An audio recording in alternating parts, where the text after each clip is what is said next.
Hello everyone, we have Mrs. Brinda Adige, the famous face of Bangalore with us.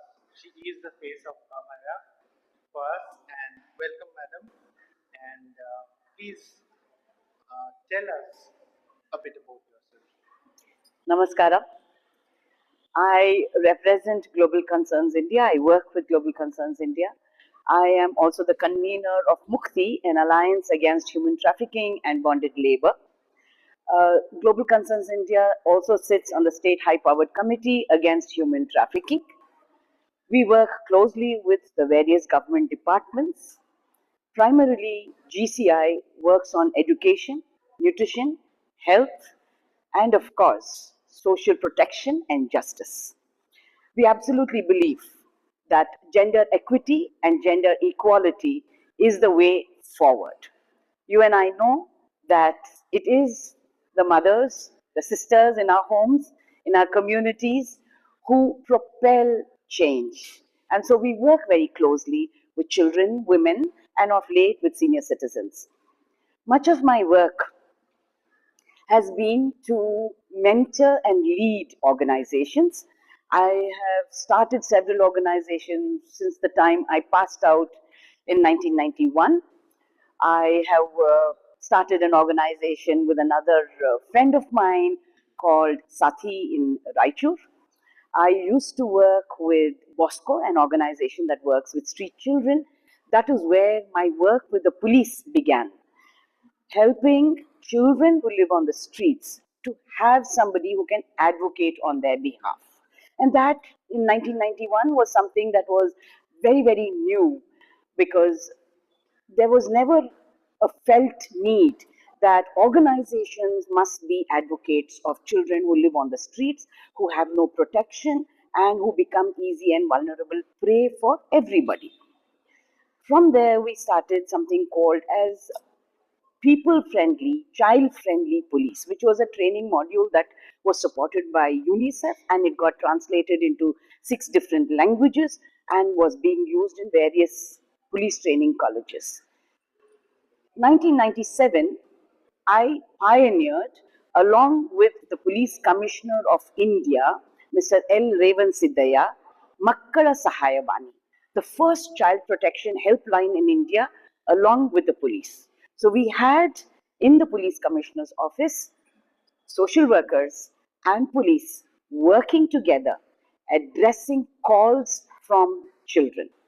Now, when we started it in 97, most people, including NGOs, some of the department heads also said, a helpline will not work in India. But when I spoke to my mother, who's my inspiration, along with my grandmother, they said, no harm in starting something. If it doesn't work, you just have to find what's the next way to work. And that's how we started Makkala Sahayavani. It went on to be mentioned in the UNDOC document in 2002, which was also the time the Bangalore City Police was mentioned as one of the most child-friendly police in Asia. 2004, we got a mention in the CEDAW report of India, which is Convention on Elimination of All Forms of Discrimination Against Women, because we had a training module, which was also a syllabus for the Karnataka police, called People Friendly Gender Sensitive Police, another first in India. From there on, I realized that much of my work is almost done in this sphere, and I moved on in 2005 to start Global Concerns India. That's the organization I'm just now available with, because I absolutely believe that it is important for me to follow my own ideas, my own principles, my ethos. So I work along with Global Concerns India, but in my heart, I'm an activist. So, yes, I question, I challenge, and I'm always open to work in collaboration because I believe that we are all connected. And it is only when all our voices come together that we will be able to not only challenge injustice and exploitation, but also to show compassion, to show love, and to reach out to people who need that support. I'm so glad today, I'm honored and I'm privileged to be part of the Abhaya Rape Free India movement. This is the need of the hour because you and I know that statistics alone from the NCRB tell us that over every 8 minutes there is a rape committed on children and women in India. And these are only reported cases. We don't even know the hundreds of reported cases, unreported cases that go without any support. And when I say any support, there's not even medical support, counseling support, forget the other procedural supports. So, Abhaya Rape Free India movement is here now to not only support every victim, survivor, and the families, but to also ensure that the systems that be, the mechanisms, enforce the available laws, ensure that they extend that support to the victim, survivor, and the family through the witness and victim protection programs, but also to educate young people, old people, men and women to be part of this movement.